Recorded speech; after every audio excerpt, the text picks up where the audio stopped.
너는 내 것이라, 그런 제목으로 하나님의 말씀을 전하겠습니다. 오랫동안 목회하시고 은퇴하신 목사님들의 신앙 고백은 다 한결같습니다. 이런 고백입니다. 내가 한 것은 하나도 없고 하나님이 다 하셨다고, 돌아보니까 다 모든 것이 하나님의 은혜였다, 내가 힘쓰고 애써서 된 것이 아니었다, 이런 고백을 다 합니다. 또 목사님, 설교가 무엇입니까? 이렇게 물어보면 은퇴하신 목사님께서 대답을 하시기를, 설교는 목회자 자신이 설교다. 목회자 자신이 설교라는 거예요. 참 깊이 생각을 해봐야 될 그런 참 말씀입니다. 오늘 우리는 넘치는 자유 속에서 삶을 살아가고 있습니다. 자신의 운명을 스스로 결정할 수 있다고 생각하는 사회 속에서 자신의 권리나 자신의 인권이 침해를 당할 때 견딜 수 없이 괴로워하는 시대, 이 시대에 살고 있죠. 자, 내가 중심이라는 거예요. 내가 기분 나쁘면 다 세상이 기분 나쁜 거예요. 내 인생을 내 마음대로 할 수 있다라고 하는 이런 포스트 모더니즘의 시대 속에서 우리가 살고 있습니다. 자신의 운명이 타인에 의해서 결정되는 것을 싫어하죠. 하나님을 믿되 하나님 앞에 매이는 것을 싫어합니다. 교회에 다니긴 하는데 교회에 매이는 것을 싫어합니다. 누구에 의해서 끌려다니고 종속되는 것을 싫어하죠. 그런데 성경은 정반대 얘기를 하고 있습니다. 성경 가운데 구약에서 많이 나오는 단어는 구속이라는 단어입니다. 구속. 이 단어를 여러분은 잘 알고 있죠. 노예를 돈 주고 사서 자신의 것으로 소유했다, 이 말이 구속입니다. 주인이 소유권을 가지고 있고 나는 내 것이 아무것도 없다라는 말이 바로 이제 구속이라는 말의 의미입니다. 고린도전서 6장 20절에서 사도 바울은 이런 말을 합니다. 값으로 산 것이 되었으니 그런즉 너의 몸으로 하나님께 영광을 돌리라. 내 몸은 너의 것이 아니다. 그렇게 얘기를 하죠. 신명기 7장 6절에 보면 너는 여호와 내 하나님의 성민이라. 내 하나님 여호와께서 지상 만민 중에서 너를 자기 기업의 백성으로 택하셨나니 그랬습니다. 하나님이 우리를 택했다는 거예요. 베드로전서 2장 9절 우리가 늘 잘 아는 축복송이기도 하죠.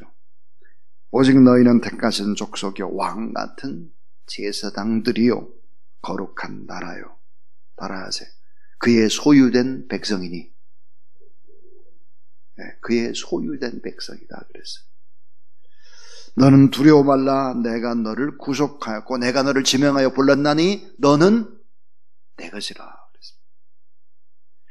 자, 오늘 말씀에도 보니까 2절이 그런 얘기예요. 2절. 이스라엘 자손 중에서 사람이나 짐승을 막론하고 태에서 처음 난 모든 것은 다 거룩히 구별해 내게 돌리라. 따라하세요. 이는 내 것이니라. 이는 내 것이니라. 그랬습니다. 우리 게 없다는 거예요. 내 인생이 내 것이 아니라는 거예요. 내 자식 마음대로 내가 할 수 있는 것이 아니라는 거예요. 오늘 이 한날도 내 뜻대로 내 계획대로 살아가는 것이 아니다. 분명히 밝혀두고 있습니다. 오늘 이 본문의 말씀 속에서 우리는 귀중한 교훈을 얻을 수 있습니다. 그 첫 번째입니다. 첫 번째는 내가 샀으니 너는 내 소유다. 이렇게 선언합니다. 내가 샀으니 너는 내 소유다. 하나님은 소유권을 주장하십니다. 자, 하나님께 출애굽 이후에 가장 분명하게 이스라엘 백성들에서 말하기를 너는 내 것이다, 내 소유다, 이렇게 말씀을 하시는 것입니다. 자, 내 것이다, 내 자녀다. 너는 모두 다 나의 장자다 그랬습니다. 그래서 촉태생을 내게로 돌려라. 장자는 모두 다 내 것이다 그랬어요. 장자라는 것이 뭡니까? 가족 전체를 대표하는 것이 장자인데, 자, 여러 번 강조했지만 성경의 이야기에는, 출애굽기에 이야기하는 것은 이스라엘 백성 전체를 하나님이 장자로 삼아버리셨다 하는 것입니다. 그래서 값으로 산 것이다 그랬어요.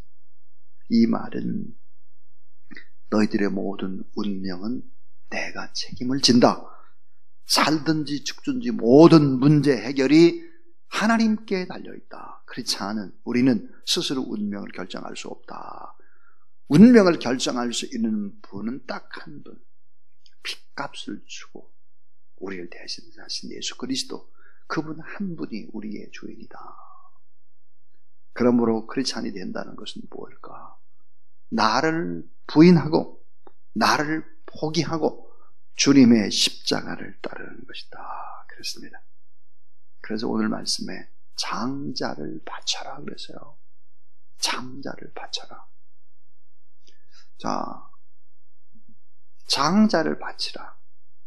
가축의 첫 새끼를 바쳐라 그랬어요. 그런데 여러분, 장자는 우리가 바칠 수 없잖아요, 하나님 앞에. 그래서 어때요? 장자를 대신해서 짐승의 첫 새끼를 바치는 것입니다. 양을 바치는 거죠. 그러면서 하나님의 소유권인 것을 인정하고 신앙 고백하고 분명히 하라 하는 것입니다. 자, 으뜸, 첫 새끼, 첫 것을 바침으로 하나님의 주권, 모든 것들은 다 하나님의 소유다, 이것을 선포하라 하는 거예요. 따라하세요. 나는, 큰 소리로 하세요. 나는 하나님의 것입니다. 나의 으뜸은 하나님이십니다. 나의 으뜸, 첫 새끼, 첫 것, 그러니까 나의 으뜸은 하나님. 나는 하나님의 것이다. 그래서 여러분, 으뜸이 뭐겠습니까? 첫 시간, 첫 새벽, 첫 주간의 첫 주일, 매달이 시작되는 바로 첫날, 또 물질도 건강도 자녀도 모든 것들이었대요. 다 하나님의 것이다. 이걸 선언하는 거예요. 11조, 그건 뭐예요? 하나님이 모든 것들의 주인입니다 라고 하는 걸 선언하는 것입니다. 자, 하루의 첫날에 하나님 앞에 예배드리는 것은 이 날의 주인도 하나님이십니다. 1년 가운데 우리가 1월 1일 하나님 앞에 예배드리고 처음에 시작하는 게 뭐예요? 이 성전에서 1년의 주인이 하나님입니다. 나의 으뜸이 하나님이십니다. 이런 고백이에요. 그러니까 내가 너희를 샀으니 너는 내 소유다. 이 하나님의 주재권을 인정하라 하는 것입니다. 두 번째 이야기. 두 번째는 따라하세요. 옛 생활을 청산하라. 옛 생활을 청산하라. 근데 출애굽을 상기하면서 옛 생활을 청산하라고 선언하는 것입니다. 오늘 6절 말씀을 보면 이래 동안 무교병을 먹고 일곱째 날에는 여호와께 절기를 지키라 그랬습니다. 이래 동안에 무교병을 먹고 일곱째 날에는 여호와께 절기를 지켜라 그랬습니다. 여러분, 무교병을 먹는 무교절, 그 핵심이 뭘까요? 그것은 하나님의 구원을 기억하고 기념하는 것입니다. 그리고 동시에 자녀들에게 무교병을 먹이는 것입니다. 무교병을 먹으면서 자녀들에게도 이야기를 하는 거예요. 무엇을 얘기할 거예요? 과거의 시간을 현재로 가지고 와서 지금의 사건이 되게 하는 것입니다. 자, 과거의 시간, 옛날의 출애굽의 그 과거의 시간을 현재로 가지고 와요. 그래서 지금의 사건이 되게 하는 것이다. 무교병을 먹는 이유, 무교병이 뭡니까? 거기에 이스트라든지 이런 것도 들어가지 않았어요. 그러니까 얼마나 맛이 없습니까? 무교병이 맛 없는 떡을 먹으면서 옛날의 고난을 기억하는 것이죠. 더 나아가서 자기 자녀들에게도 이 무교병을 주면서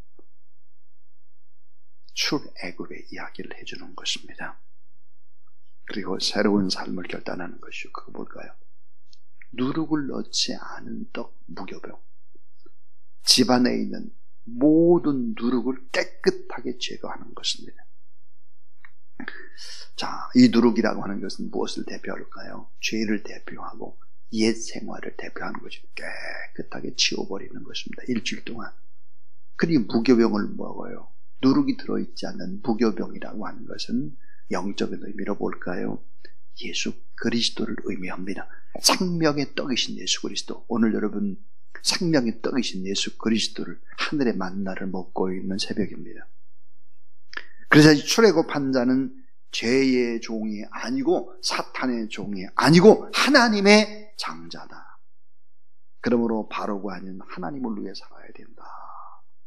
모든 축복이라고 하는 것은 하나님 안에 있을 때, 예수 그리스도의 피의 언약 안에 있을 때 주어지는 것이다. 그래도 더 나아가서 잘 먹고 잘 살 때 가나안 땅에 들어가서 기업의 땅에 이르고 축복의 시절에도 유월절과 무교절을 잊어서는 안 된다. 이렇게 말씀을 하고 있는 것입니다. 사람들이 얼마나 무서운 존재인지 조금 살만하면, 조금 건강하면, 조금 뭔가 내가 했다고 생각을 하면 고개를 바닥 쳐들죠. 교만합니다. 이 교만하지 말라는 거예요. 축복의 시절에도 유월절과 무교절을 잘 지켜야 된다. 누룩을 먹는 애굽 생활에서 벗어나라. 세상의 삶으로부터 되돌아가서는 안 된다. 누룩은 죄악의 요소를 말하죠. 이 더러운 행실에서 떠나서 변화된 삶들을 살아가야 된다. 그렇지 않으면 안 된다. 7절을 봐주세요. 7절을 보면 이래 동안엔 무교병을 먹고 일주일 동안이요 유교병을 내게 보이지 아니하게 하며 내 땅에서 누룩을 내게 보이지 아니하게 하라. 그래서 깨끗하게 제거하라. 그러니까 하나님의 소유된 백성의 특징이 뭘까? 옛 생활을 청산하는 것입니다. 그리고 자녀들에게도 옛 생활을 청산하도록 가르치는 것입니다. 유대계 율법학자 가운데 다니엘 라핀이라는 사람이 있습니다. 다니엘 라핀이 쓴 책, 유대인의 비즈니스 성공 비결 40가지인데 유대인의 성공 비결이 뭘까? 이 책을 보면 정말 유대인이라는 존재가 얼마나 위대한 존재인지를 알 수 있습니다. 자, 유대인의 인구 수는 얼마나 될까? 전 세계 인구의 0.2%입니다. 0.2%. 자, 전 세계 인구의 0.2%인데 역대 노벨상 수상자가 유대인 가운데 30%가 나왔는데 이걸 자세히 분석한 걸 보면 노벨상 가운데 30% 이 가운데 노벨 경제학상은 40%가 유대인입니다. 40%. 그러니까 돈에 관한 연구, 부자 대부분 유대인이라는 거예요. 자, 유대인이 미국 전체 재산, 미국이라는 나라의 전체 재산의 얼마를 가지고 있을까? 40%를 가지고 있습니다. 40%. 미국의 억만장자의 최고의 탑 클래스의 억만장자의 50%가 유대인이에요. 미국에서 엔터테인먼트 이런 회사들, 문화, 영화라든지 연극이라든지 이런 엔터테인먼트를 주관하고 이렇게 하는 사람들의 90%가 유대인입니다. 경제 잡지 포춘이 선정한 100대 기업의 소유 중 40% 이상 미국의 월가 맨하탄의 땅을 가장 많이 소유한 사람들이 역시 유대인들이죠. 자, 여러분이 유대인들이 철저하게 지금도 지키는 것이 뭘까? 유월절이죠. 무교절이죠. 다시 말하면 반쪽짜리 구약 성경을 붙잡고 살아갑니다. 신약이 예수 그리스도를 잘 인정 안 하니까요. 근데 점점 이스라엘에 가봐도 이제 예수 그리스도를 인정하는 유대 크리스찬들이 늘어나고 있습니다. 자, 반쪽짜리 구약 성경만 붙잡고 살아갈 때 하나님께서 어때요? 물질의 축복과 지혜와 능력과 명철함을 주시는 것이죠. 컴퓨터, 유대인들이 만들어내는 것입니다. 여러분, 비트코인이라든지 이런 부분들 대부분 가상화폐, 유대인들이 만든 거예요. 무엇으로 설명할 수 있겠습니까? 성경으로밖에 설명할 길이 없어요. 성경으로. 그러니까 반쪽짜리라고 할지라도 구약 이 말씀을 늘 가까이 하고 말씀을 암송하고 자녀들에게 이 진리를 가르치고 이렇게 해보라. 다 하나님께서 필요한 부분들을 주시는 거죠. 자, 지금도 조그만 땅덩어리에 우리나라의 경상남북도 많은 작은 이스라엘이 무슨 일이 일어났다 그러면 미국 대통령이 쏜살나게 예루살렘으로 달려가는 것이죠. 그럴 수밖에 없죠. 미국 경제가 마비가 되는데, 미국 경제가 마비가 됐다고 하는 건 세계의 모든 것들을 결코 어때요? 주름 잡고 있는 것입니다. 우리가 신앙이라고 하는 것을 그냥 적당히 해가지고 나 중심으로 이렇게 살아가는 게 아니에요. 그래서 우리가 세 번째로 꼭 기억을 해야 될 것이 이것입니다. 하나님의 말씀을 늘 상기하고 가르치라. 말씀을 늘 상기하고 가르치라 하는 거예요. 오늘 아까 요절이라고 얘기했던 9절 말씀을 보시면 이것으로 내 손의 기호와 내 미간의 표를 삼고 여호와의 율법이 내 입에 있게 하라. 이는 여호와께서 강하신 손으로 너를 애굽에서 인도하여 내셨음이니 그랬습니다. 자, 손의 기호와 미간의 표를 삼고, 미간이 뭡니까? 미관이라고 하는 것은 바로 눈썹과 눈썹 사이입니다. 이마죠. 이 표를 삼아 여호와의 율법을 상기하라. 그래서 실제로 유대인들은 말씀이 담긴 이 작은 상자를 경문이라는 곳에 집어넣어가지고 결국은 이마에 이렇게 붙여요. 그리고 이렇게 둘둘둘 몰리 말았잖아요. 이렇게 손에 또 이렇게 매달죠. 왜 이렇게 할까? 이마는 무엇이죠? 뇌가 있는 곳으로 하나님의 말씀을 항상 생각하라. 하나님의 말씀. 그런 의미죠. 손목은 어때요? 맥박이 뛰고 있습니다. 그래서 이제 여러분 하는 사람들이 이렇게 맥을 보잖아요. 손목은 맥박이 뛰는 것이지요.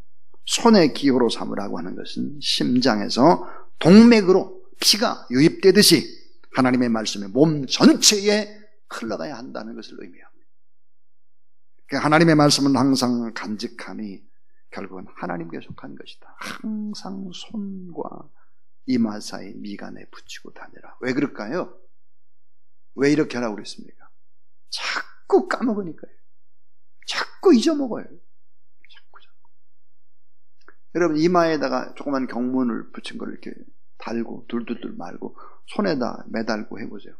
불편하잖아요. 그러니까 늘 기억하는 거예요. 성경의 말씀을 기억하는 것이죠. 쉐마라고 하는 신명기 6장 6절부터 9절의 말씀을 써가지고 그렇게 다니는 거예요. 그게 뭘까요? 하나님은 사랑, 이웃 사랑. 그 말씀을 기억하는 것이죠. 잊어버리면 안 된다. 마지막 네 번째입니다. 마지막 네 번째는 항상 하나님의 나라에 시선을 두라는 거예요. 하나님의 나라에 시선을 두고 살아가라. 5절 말씀입니다. 5절. 여호와께서 너를 인도하여 가나안 사람과 헷 사람과 아모리 사람과 히위 사람과 여부 사람의 땅 곧 내게 주시려고 내 조상들에게 맹세하신 바 젖과 꿀이 흐르는 땅에 이르게 하시거든.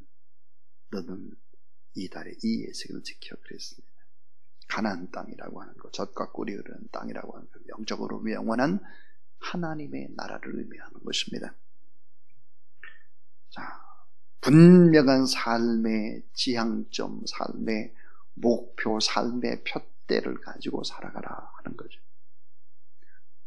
현대인들은 너무 자기중심적입니다. 이젠 바꿔줘야죠. 하나님의 소유권, 하나님의 주권, 하나님의 주재권을 머리와 입이 아닌 삶의 실제로 드러내야 한다 하는 것이었습니다. 이제 저는 설교를 마치려고 합니다. 따라하세요. 너는 내 것이라. 너는 내 것이라. 그런 설교였습니다. 자, 내가 샀으니 너는 내 소유다. 하나님이 소유권을 주장하는 것입니다. 또 내 소유이기 때문에 옛 생활을 청산해야 된다. 무교절을 지키고 무교금을 먹으라. 옛 생활을 청산하라. 깨끗하게. 또 하나는 말씀을 상기하고 말씀을 가르쳐라. 아까 그랬습니다. 제가 설교란 무엇이냐 물어봤더니 목회자 자신의 설교다 그랬어요. 목회자 자신의 설교다. 늘 말씀을 상기하라 이 말이에요. 그리고 그 말씀을 가르쳐라. 어떻게 손에 기호를 삼고 미간에 표를 붙여라. 절대로 잊어서는 안 된다 하는 거죠. 유대인의 교육, 토론의 교육. 유대인들이 왜 그렇게 위대한 교육과 함께 또 위대한 백성이 될 수 있었느냐. 그 핵심은 바로 이제 토론 학습법인 하브루타에 있다고 그러죠. 하브루타. 계속 토론하는 거예요. 이 토론한 학습들을 쫙 요약해 놓은 성경을 토론하죠. 그것을 쫙 모아놓은 것이 뭘까요? 탈무드입니다. 탈무드. 그 말씀을 상기하고 그 말씀을 토론하고 말씀을 가르치는 것입니다. 항상 하나님 나라에 우리의 시선을 두라는 거예요. 하나님의 나라, 그 시선을 두고 살아가라. 이것이 바로 출애굽한 크리스찬들에 대해서 오리엔테이션이었습니다. 어떻게 살아가야 되나 하는 얘기죠. 너는 내 것이다. 이 말씀 붙잡고 오늘도 주님 앞에 영광을 올려드리는 저와 여러분, 우리의 삶은 너무나 많은 영향력을 끼치게 될 것입니다. 그래서 사람들이 그렇죠. 바람처럼 왔다 가는 것이 인생이다. 어찌 보니 휘황하니 지나갔다. 천만의 말씀, 만만의 말씀입니다. 우리의 인생은 차곡차곡 저축됐죠. 누군가의 가슴에, 자녀들의 모습 속에서 다 기억을 합니다. 저의 어머님이 세상을 떠나셨지만, 하나님 나라 가셨지만, 그 어머니는 늘 저에게 말씀을 하십니다. 자나깨나 어려울 때 인생은 흘러가는 것이 아닙니다. 차곡차곡 쌓여지고 저축되어지고 우리의 뒷모습에 많은 사람들이 보고 배우는 것이죠. 이 진리를 꼭 붙잡고 오늘도 믿음으로 살아내는 하나님의 소유된 백성, 귀한 여러분 되기를 주님의 이름으로 축원합니다.